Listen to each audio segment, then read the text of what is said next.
창조시대의 주인공은 누굽니까? 아담. 주요 활동 무대는 에덴 동산입니다. 하나님께서 지으신 이 아름다운 세상을 줄거리 시작.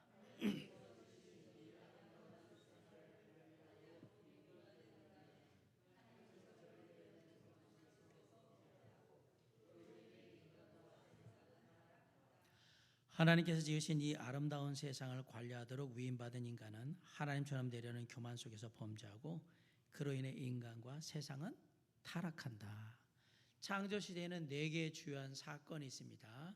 첫째는 창조, 두 번째는 인간의 타락, 세 번째는 하나님의 홍수 심판, 죄가 너무 많아서 홍수, 그 다음에 하나님께 도전하는 바벨탑 사건에서 바벨탑. 창조, 타락, 홍수, 바벨탑 4개의 주요한 사건이 있습니다. 자, 족장시대의 주인공은 누굽니까? 아브라함. 주요 활동 무대는 가나안이 되겠습니다. 큰 민족을 이루어 복의 근원이 되게 하시다. 시작.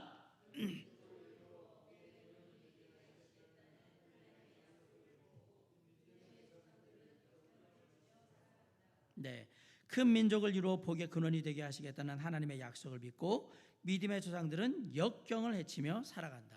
족장시대는 4명의 주요 족장이 있습니다. 아브라함, 이삭, 야곱, 요셉. 믿음의 조상인 아브라함, 그 다음에 언약의 징검다리 이삭, 그 다음에 끈질긴 신앙인 야곱, 그 다음에 네 번째로 하나님이 예비하신 하나님의 사람 요셉, 형통한 자 요셉까지 4명이 있습니다. 출애굽 광야 시대의 주인공은 모세입니다. 모세. 주요 활동 무대는 애굽과 광야입니다. 조상들과의 언약을 기억하시고 줄거리 시작.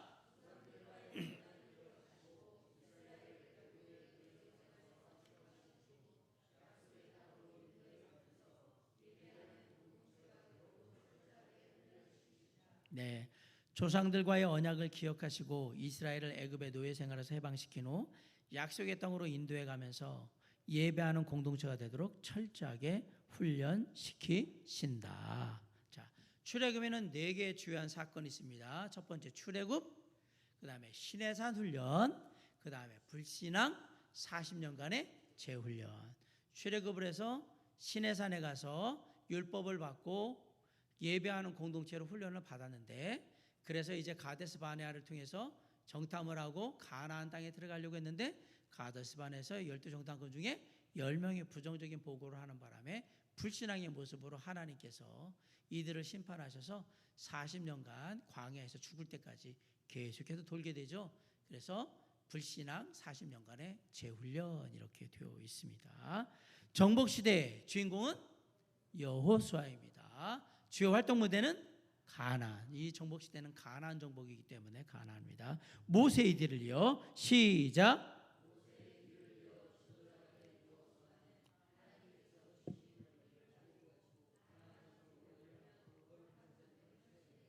네, 모세의 뒤를 이어 지도자가 된 여호수아는 하나님께서 주신 권위를 가지고 가나안 정복을 위한 거룩한 전쟁을 수행해 간다. 정복 시대에는 4개의 주요한 사건이 벌어지게 됩니다. 첫 번째는 여리고, 요단강을 건너서 여리고를 점령하게 되죠. 여리고를 점령하면서 하나님께 도와주신 그 여리고 점령을 통해서 자신감을 얻은 이스라엘 백성들이 약간은 교만한 마음으로 아이성을 우습게 봤다가 아주 작은 아이성한테 크게 당하죠. 그게 아이성 사건. 그것을 통해서 하나님만 의지해서 정복 전쟁을 해야 된다는 사실을 다시 한번 깨닫게 되죠. 그렇게 여호수아가 모든 전쟁을 마무리함으로 가나안 전역을 정복합니다. 그리고 가나안 정복을 한 모든 땅들을 12지파에 따라서 기업을 분배. 그래서 여리고 점령, 아이성 사건, 가나안 전역 정복, 기업 분배 이 4가지의 사건이 시간적으로 이루어지게 되는 겁니다. 자, 사사시대의 주인공은 누굽니까? 기드온. 네, 여룻발이라고 불렸던 기드온입니다. 주요 활동 무대는 가나안입니다. 아직도 지금은 가나안이에요. 하나님은 이스라엘이 자율적으로 살아가기를 바라셨으나 아닙니다.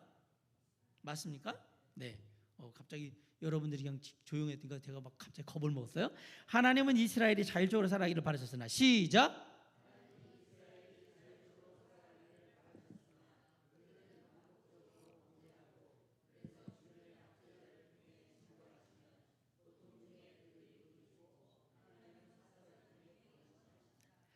하나님은 이스라엘이 자율적으로 살아가기를 바라셨으나 그들은 반복적으로 범죄하고 그래서 주변의 압자를 통해 징벌하시면 고통 중에 그들이 부르짖고 하나님은 누구를 통해? 사사를 통해 구원하신다.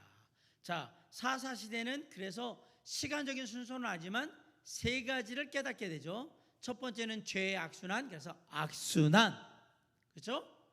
이 악순환을 끊는 구원자 역할을 하는 사람이 사사. 그러므로 이 사사 시대를 통해서 죄인들은 항상 죄를 반복하면서 사는구나. 이스라엘 민족이나 죄인들이나 똑같은 실상을 보여요. 그래서 죄인의 실상, 이렇게 악순환, 사사, 죄인의 실상, 이렇게 사사 시대를 알게 되는 겁니다. 자, 통일왕국 시대는 주인공이 다윗입니다. 주요 활동 무대는 지금부터는 이스라엘이에요. 이스라엘.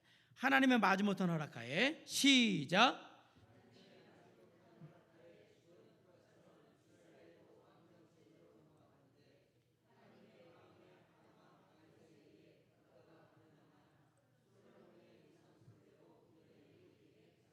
네, 하나님의 마지못한 허락하에 주변 국가처럼 이스라엘도 왕정 체제로 넘어갔는데 하나님의 마음에 합한 왕 다윗에 의해 국가가 번영하나 솔로몬의 우상 숭배로 분열의 위기에 봉착한다. 통일왕국 시대는 시대를 이끌어가는 세 명의 왕이 있습니다. 사울왕, 다윗왕, 솔로몬왕, 이렇게 보고 있죠. 저희들이 사울왕은 다 봤고 거의 물론 지금 사울하고 다윗하고 겹쳐 있는 곳이긴 하지만 근데 다윗왕을 보고 있고요. 그 다음에 솔로몬 왕도 할 수만 있으면 우리 마무리 한번 해보도록. 제 주일날 설교를 쭉 보시면 이 시대를 이해하는데 아주 도움이 될 겁니다. 자, 분열왕국 시대의 주인공은 누굽니까? 히스기야입니다. 무대는 이스라엘입니다. 북왕국은 줄기차게 시작.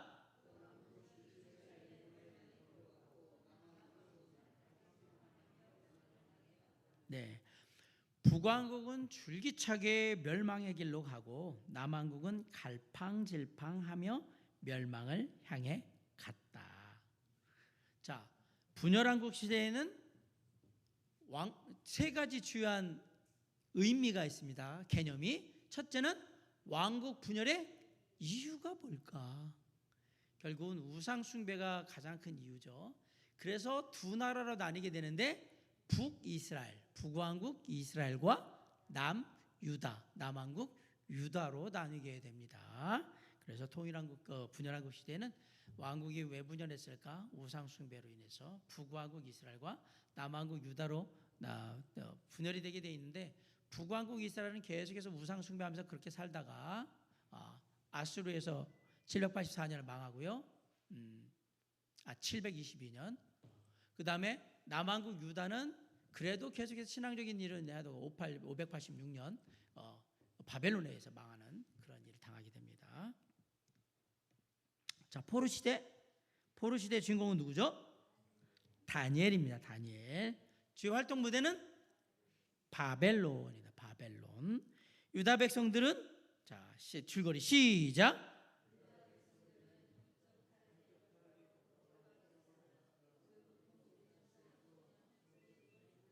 네, 켜보면 냉방됩니다. 키지 마세요. 네. 유다 백성들은 영적 타락의 결과로 포로가 되었으나 고통 속에서 신앙적 성숙을 이룬다. 유다 백성들은 영적 타락의 결과로 포로가 되었으나 고통 속에서 신앙적 성숙을 이룬다라는 얘기입니다. 포로 시대에는 세 가지 주요한 개념이 있습니다. 포로 생활을 예언했고 포로 생활이 현실이 됐고 포로 생활이 갖는 의미가 뭔지 알게 됩니다.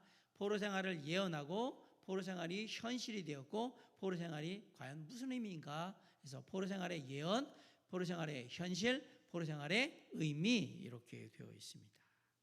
자, 포로 귀환 시대. 자, 주인공은 에스라, 느헤미야 두 사람입니다.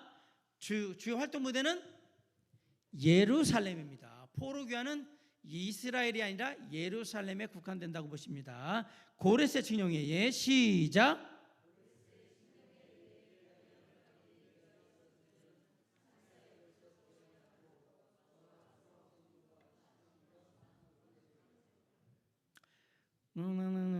자신 없죠. 고레스의 칙령에게 귀환이 허락된 유다 백성들은 몇 차에 걸쳐? 3차에 걸쳐서 귀환하고 돌아와서 제일 먼저 뭐부터 합니까? 스룹바벨은 성전, 에스라는 신앙, 느헤미야는 성벽, 성전, 신앙, 성벽을 재건합니다. 그냥 앞에 있던 사람들을 생각하셔야 돼요. 리더가 뭐부터 했는가. 자, 그래서 포로 귀환 시대에는 포로 귀환부터 해서 4개의 주요한 사건이 시간적으로 있습니다. 포로 귀환, 그 다음에 성전 재건, 두 번째는 신앙 재건, 세 번째는 성벽 재건, 이렇게 되는 겁니다. 스룹바벨은 성전을 재건했고요, 에스라는 신앙을 재건했고요, 느헤미야는 성벽을 재건했던 겁니다. 자, 침묵 시대 주인공은 누굽니까? 마카비안. 주요 활동 무대는 이스라엘. 하나님께서 침묵하시던 못으로 캄캄하던 시기였으나. 자, 시작.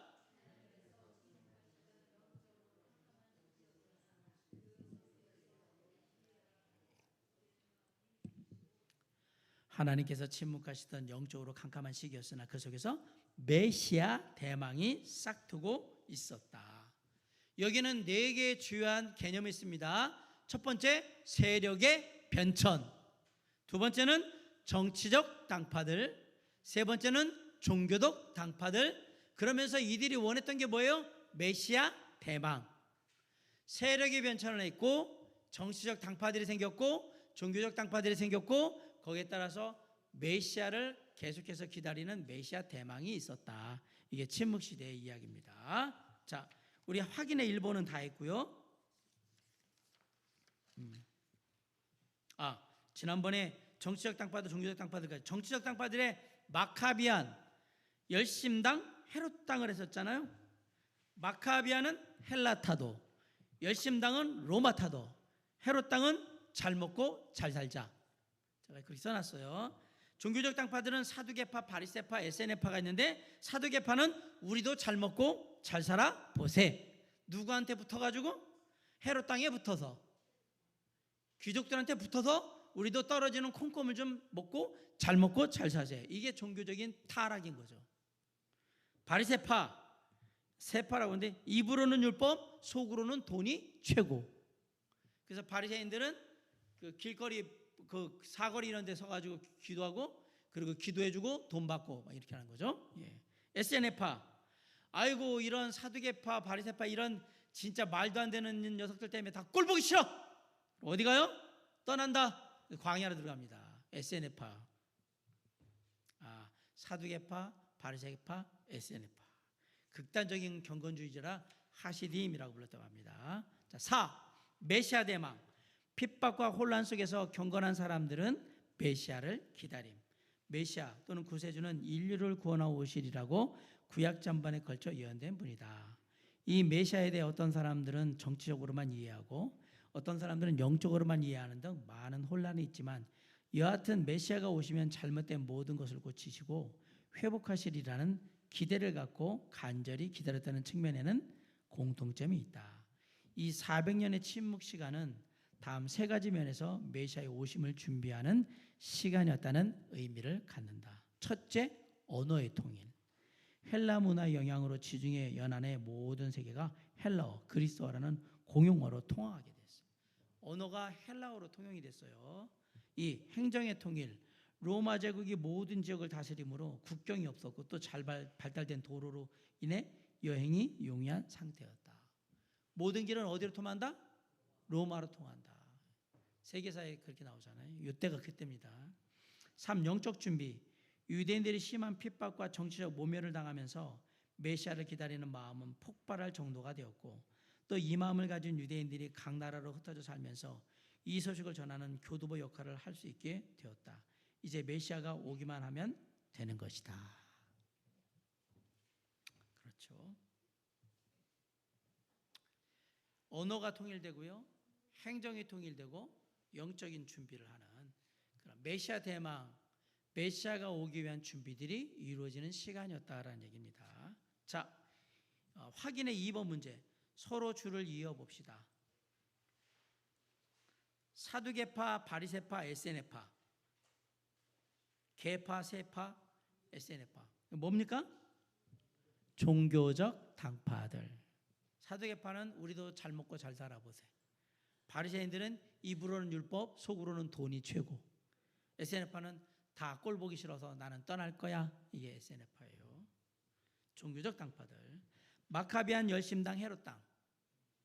정치적 당파들. 마카비안은 헬라타도, 열심당은 로마타도, 헤롯당은 잘 먹고 잘 살자. 남이 어쨌든 무슨 상관이야? 나만 잘 먹고 잘 살면 되지. 헤롯당. 핍박과 혼란 속에서 경건한 사람들은 메시아를 기다림. 뭡니까? 메시아 대망. 메시아를 기다림. 주변 세력의 숨가쁜 변천 속에 내부적인 분리가 일어남. 세력의 변천에 의해서 정치적 당파들, 종교적 당파들 이런 게 생각하면서 그 가운데서 메시아를 기다리게 된 거예요. 그게 있었던 얘기입니다. 다음 내용을 읽고 해당하는 것에 아래와 같이 쓰세요. 세력의 변천에 해당하면 세, 정치적 당파에 해당하면 정, 종교적 당파들에 해당하면 종, 메시아 대망에 해당하면 매. 망치부대의 게릴라 작전이 성공하다. 뭘까요? 망치부대가 뭡니까?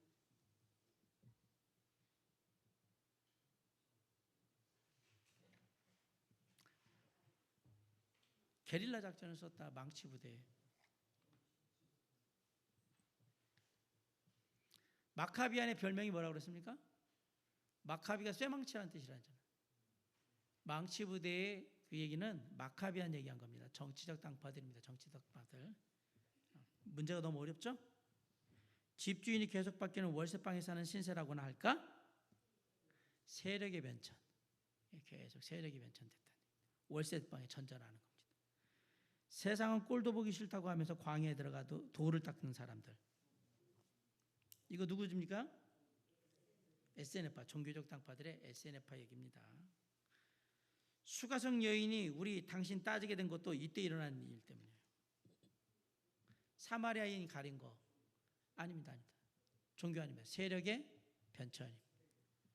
유대인과 사마리아인이 가린 건 세력의 변천 때문에 그렇습니다. 개파, 세파 등 동물농장 시대가 있었다. 종교적 당파들, 사두개파, 바리새파, SNF파 이 얘기죠. 네. 약간 이렇게 꽈놓으면 응용에 약하신군요. 네. 그냥 쓰면 좋은데 개파, 세파 얘기했잖아요. 헬라어를 중어로 올리며 우아한 귀족 생활을 하는 것이 천국보다 좋다.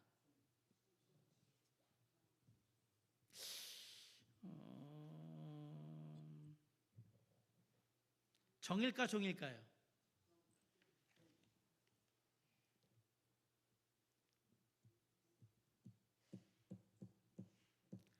여기 우아한 귀족 생활을 하는 거 이것을 봐서는 종교적인 건 아닌 것 같고요. 그럼 어디에 해당할까요? 정치적 당파들의 헤롯 땅. 헤롯 땅이 헤롯 땅. 정치적이든 신앙적이든 땅 사줄 뿐이든 우리는 메시아가 필요해요. 메시아 대망. 우리의 상대는 로마입니다. 우리는 시칼을 가지고 다닙니다. 로마타도 누굽니까? 로마타도 열심당이잖아요. 정치적 당파들. 예.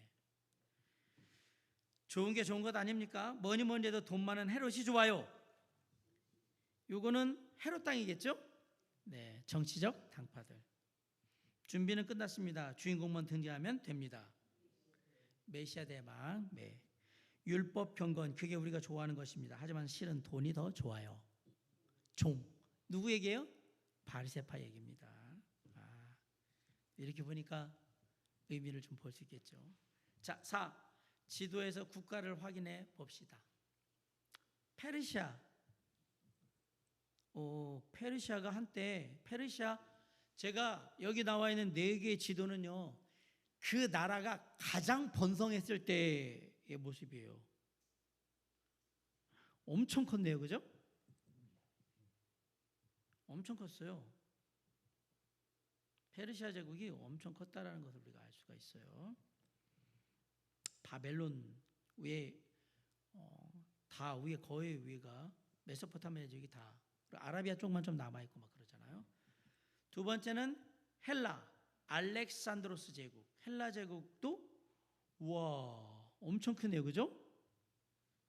헬라 제국도 마케도니아부터 해가지고 여기 거의 인도까지 들어와 있어요. 인도 앞에까지 들어와 있는 어마어마한 그러한 나라가 되어 있습니다. 그 다음에 프톨레미하고 셀루커스. 프톨레미는 우리가 아는 이집트 쪽 그쪽의 왕조고요. 그쪽을 통치하고 있었고, 셀루커스는 흡사 페르시아와 헬라 제국 같은 느낌의 엄청 넓은 나라죠. 아, 이렇구나. 마지막에 로마 제국. 로마 제국은 아시겠지만 서유럽 전체를 다 갖다가 이쪽으로 와서 메소포타미아, 이집트까지 어마어마한 제국을 형성을 합니다. 안티옥이라 아주 되어 있습니다. 상당히 많은 나라들이 해상되는 것들을 보게 됩니다. 제가 왜 이 얘기를 드리냐면 페르시아에서 헬라로, 그 다음에 로마, 프톨레미, 그 다음에 셀류커스, 진정한 로마로 계속 세력이 변천되면서 이스라엘이 여기서 빠져나올 수가 없었다라는 얘기를 드리는 거예요. 계속 세력이 변천될 때 독립전쟁을 하지만 그러나 너무 덩치 큰 사람들하고 싸우면 사실 전쟁이 안 되잖아요. 그러기에 계속해서 속국이 되는 상황이 계속해서 벌어졌던 거죠. 이스라엘이 가장 번성했던 때는 솔로몬 왕 때입니다. 뭐 한 번 더 하자면 다윗과 솔로몬 때가 가장 좋았던 때라고 보시면 됩니다. 다른 나라들이 쉽게 침범할 수 없는 그런 강대함을, 작지만 강한 나라. 그때를 제외하고는 이스라엘이 국가로서의 어떤 존재감을 내버린 적이 없습니다. 요즘 존재감을 보여주죠. 요즘 아시지만 이란하고도 전쟁을 하고, 하마스 팔레스타인하고도 전쟁을 하고, 이스라엘이 뭐 두 나라하고 전쟁한다 끄떡 없을 겁니다. 제가 볼 때는 10나라하고 전쟁을 해도 끄떡이 없을 거예요. 이스라엘은 죽기를 각오하고 싸울 테니까. 그리고 이스라엘은 믿는 구석이 많거든요. 아무튼 우리가 지금의 이스라엘이 왜 그렇게 죽기 살기로 싸우는가를 생각할 때 역사에서 얼마나 많이 핍박받으면서 우리나라보다 훨씬 더 많은, 그래서 이스라엘 사람들이나 우리나라 사람들 역사적으로 참 그런 부분은 외세 침입이 무지하게 많았다는 것에 대해서는 아마 그랬던 것 같아요. 우리도 몽골의 식민지가 됐었고, 또 아시겠지만 그 일본한테도 거의, 임진왜란한테 거의 다 해가지고 평양까지 막 도망가고 막 난리가 됐었고 그랬죠. 그 다음에 또 거란 때문에 옛날에 그런 적도 있고, 고려 시대에는 아시면 또 그 청나라 때문에 또 병자호란 나가지고 막 난리가 나고, 나라가 그냥 쑥대밭이 된, 거기다가 일제 36년 또 그러고, 저희도 식민지 생활을 많이 한 나라입니다. 그런데 그보다 훨씬 더 이스라엘이 많은 시간들을 식민지 생활을 했기 때문에 이들이 갖고 있는 정체성, 신앙, 그리고 이스라엘 백성들은 알아요. 하나님께서 자기들을 지켜주신다는 것도 알면서, 또 하나는 하나님을 온전히 섬기지 못했기 때문에 그들이 그러한 그 식민지 생활을 했다라는 것들도 알고 있어요. 그래서 지금은 그런 부분에 대해서는 좀 다른 생각을 갖고 있는 것 같고요. 물론 정통의 유대인들이 우리가 말하는 크리스찬들은 아니지만 그들이 생각하는 여호와, 야훼의 신앙은 분명한 것 같습니다. 다만 종말론적으로 보면 이스라엘은 7년 대환란 때 민족적인 심판을 받게 되죠. 왜? 예수를 믿지 않은 것에 대해서. 그게 저희들의 신학적인 해석이기 때문에 그런 일들이 벌어지만, 아무튼 이스라엘이 오랫동안 이렇게 식민지 생활을 했다라는 사실은 이스라엘의 역사 속에서 그들이 왜 그렇게 하고 있는가라는 것을 알게 하는 아주 중요한 원인이 됩니다. 저희들이 이렇게 해서 10개의 시대를 다 봤는데, 창조시대, 족장시대, 출애굽 광야시대, 정복시대, 사사시대, 통일왕국시대, 분열왕국시대, 포로시대, 포로기한시대, 침묵시대, 이렇게 쭉 보면서 개념들을 쭉 얘기를 드렸어요. 그 줄거리와 함께 개념들을 쭉 연결을 해보시면, 창조시대에 창조, 타락, 홍수, 바벨탑, 족장시대에 아브라함, 이삭, 야곱, 요셉, 이거 다 시대순이거든요. 그 다음에 출애굽 광야 시대에는 아시지만 출애굽, 그 다음에 시내산 훈련, 불신앙, 40년간의 재훈련, 이것도 시대적인 흐름에 따라서, 시간적인 역사에 따라 지금 가고 있어요. 정복시대 마찬가지입니다. 가나안 정복을 드렸다. 여리고 점령, 아이성 사건, 가나안 전역 정복, 기업 분배, 이거 다 똑같이 시간적인 순서에 의해서 되는 거예요. 사사시대에 마찬가지입니다. 그러나 다만 사사시대는 사사들의 순서가 시간적인 부분에서 여러 가지가 되어 있는 부분이 있고요. 대신에 사사시대는 전체적으로 봤을 때 아시겠지만 사사의 악순환, 죄의 악순환과 함께 그걸 구원하는 구원자 사사, 그리고 죄인은 이렇게 살고 있습니다 라는 거고, 지금도 우리는 똑같은 사사의 시대를 살고 있는지도 몰라요. 사사의 시대라고 해서 끝난 게 아니라 지금도 우리가 각자의 소견에 오른 대로 살면 그 시대는 사사의 시대를 사는 거고 사사 시대의 사람들 같이 사는 거예요. 그 다음에 나오는 것이 우리가 알려는 이제 통일왕국 시대인데, 사울왕, 다윗왕, 솔로몬왕, 그렇게 보면서 사울왕이 왕국을 세워가지고 첫째 왕으로 세워져서 그리고 나라를 만들어가는 과정이었다면, 다윗왕은 이스라엘이라는 왕국을 완전하게 세운 그런 세팅을 한 왕이 되겠고요. 솔로몬 왕은 이스라엘이라는 나라를 가장 번성하게 만들었으나 결국은 이스라엘이 분열되게 하는 그 빌미를 제공한, 그러니까 우상 숭배로 인해서 빌미를 제공한 왕이고요. 솔로몬이 죽자마자 왕국은 두 개로 가려서 남왕국 유다와 북왕국 이스라엘로 갈리잖아요. 왕국 분열의 이유는 뭐였습니까? 우상 숭배로 그렇게 돼서 북왕국 이스라엘과 남왕국 유다 이렇게 두 개의 나라로 쭉 가다가 북왕국은 줄기차게 우상 숭배하면서 영적인 타락의 길을 갔고, 남왕국 이스라엘은 어떤 때는 남왕국 유다는 어떤 때는 잘 섬기다 다윗의 길이라고 하죠. 그리고 북왕국은 여로보암의 길이라고 하고 남왕국은 다윗의 길이에요. 여로보암의 길은 악한 우상 숭배의 길을 갔다, 죄악의 길을 갔다는 얘기고요. 다윗의 길을 갔다는 건 하나님의 길을 갔다라는 얘기입니다. 하나님을 섬기는 길을 갔다라는 얘기인데, 여기는 갈팡질을 가면 잘했다 못했다 잘했다 못했다 이런 식으로 가는 거죠. 그렇게 해서 분열왕국이 됐다가 이제는 포로로 끌려가는 거죠.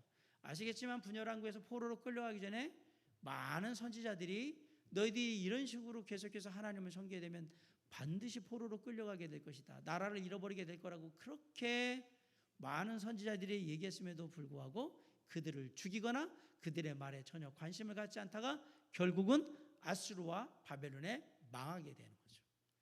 아수르에 망한 북왕국 이스라엘은 결국 혼혈 자폰을 하게 되므로 나중에 우리가 세력 변천에 이어 나오는 사마리아 이내에 본류가 되게 된 거고요. 그러나 남왕국 유다는 끝까지 버티다가 마지막에 바벨론에 속국이 되어가지고 그렇게 식민지 생활을 하게 되죠. 그렇게 되면서 어떻게 됩니까? 포로로 끌려가게 되는데 3차에 걸쳐서 끌려가게 되죠. 3차에 걸쳐서 끌려가면서 이스라엘의 수도였던 예루살렘은 완전히 폐허가 되어버립니다. 그때 끌려간 다니엘과 세 친구들이나 이런 여러 사람들이 그때 다 끌려갔다라고 했잖아요. 그렇게 가서 바벨론의 강가에서 눈물 흘리면서 언제 돌아갈까, 그렇게 계획되어 있던 포로의 시대는 70년이 있던 거예요. 70년 포로 시대는.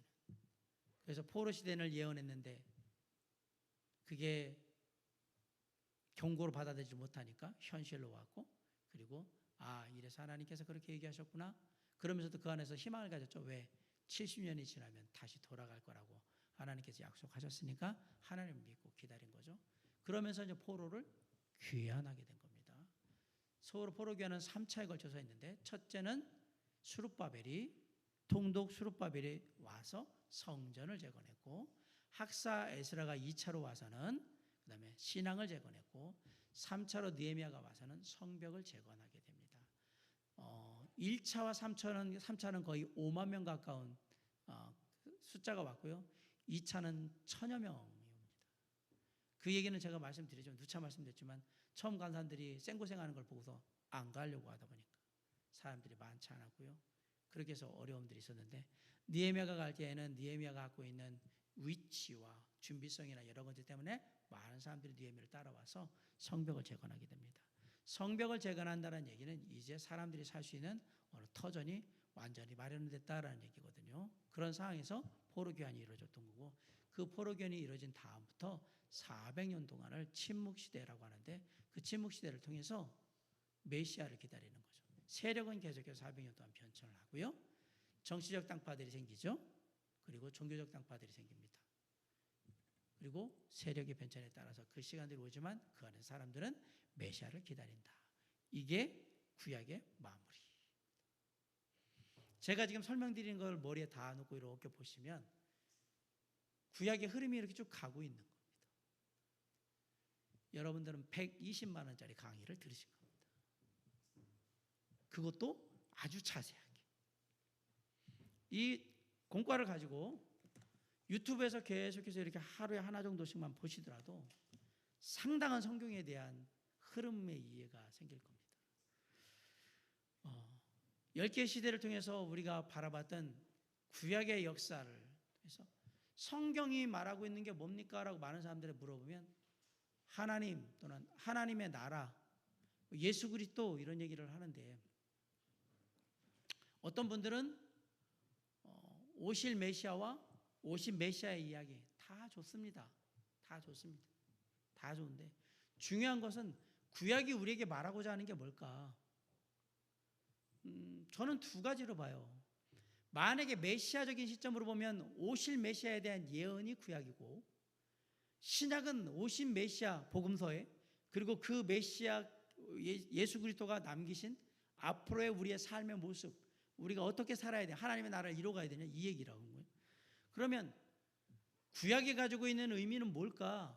구약의 모든 시대를 통해서 주님이 주시고자 하는 얘기는 우리가 그 어떤 노력을 하더라도 우린 스스로 하나님을 만날 수 없고 하나님의 모습, 하나님의 원하시는 모습에 이룰 수 없다라는 걸 얘기하는 거거든요. 안 된다라는 얘기를 하는 거예요.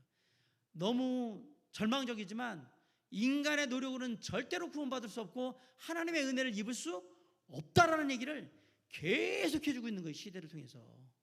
모든 게 다 은혜인 거예요. 율법 전에도 은혜고 율법도 은혜고 율법 그 이후도 은혜인 거예요. 그 얘기를 하려고 하는 거거든요. 그런 어떤 흐름들을 우리가 전체 역사적인 흐름에서 볼 수만 있다 그러면 성경을 이해하는데 훨씬 더 많은 깊은 그런 어떤 묵상을 통해서 교훈들을 얻을 수 있을 거라고 생각을 합니다. 성경을 바라보는 시각들은 여러 가지가 많습니다. 어느 시점으로 바라보느냐, 어떤 시각으로 바라보느냐에 따라서 주제를 뭐로 할 거냐도 많이 적이 되겠지만 그러나 구약의 시대를 보면서 이렇게 쭉 봤을 때 한 가지 하나님의 약속과 그 은혜는 계속되고 있다는 사실이고요. 누군가는 그 약속에 함께하지만 누군가는 그렇게 얘기해도 그 약속을 무시하고 하나님의 은혜를 무시하고 제멋대로 살더라. 그게 결국은 구약과 신약에 계속해서 보여지는 모습이에요. 이건 변한 게 없어요. 구약이든 신약이든 변한 게 없어요. 하나님의 은혜와 그 약속은 불변입니다. 그 약속을 얻는 자, 하나님의 은혜를 입는 자는 영원히 하나님의 자녀로 살 것이요. 구약에도 마찬가지예요. 그러나 그 약속을 저버리고 무시하는 자는 그걸로 끝나는 거예요. 신약에서는 구원받지 못하는 거죠. 구약에서는 하나님의 말씀하신 그 상급이나 하나님의 소망 안에 들어가지를 못하는 거고 성령이 떠나버리니까 그런 일들이 벌어지는 거죠. 이런 부분을 통해서 우리가 이제 신약을 이해하는 거예요. 왜 사람들이 예수 그리스도를 기다렸을까? 그리고 예수님께서는 오셔서 무엇을 하셨을까? 그리고 제자들은 과연 무엇을 전하기를 원했을까? 그것을 우리는 이제 보게 될 겁니다. 자, 우리가 한 4번 정도 더 하면 이제 시가서하고 예언서를 끝내게 되는데 그러면 이제 신약으로 들어갈 거거든요. 제가 신약의 마무리 지금 편집 작업을 다시 또 하면서 다시 또 만들고 있어요. 어려운 작업이긴 하지만 다시 공부할 때를 생각하면서 기대감을 가지고 마지막까지 열공해 주시기 바랍니다. 그리고 딱 끝난 다음에 정말 내가 그래도 구약은 조금 이해는 할 수 있겠다라는 마음을 가지면 참 좋겠다는 생각에서 마지막까지 최선을 다해 주시기 바랍니다. 기도하겠습니다. 사랑과 풍성하신 아버지 하나님 감사합니다. 신약의 10개의 시대를 바라보면서 시대를 면면이 흐르는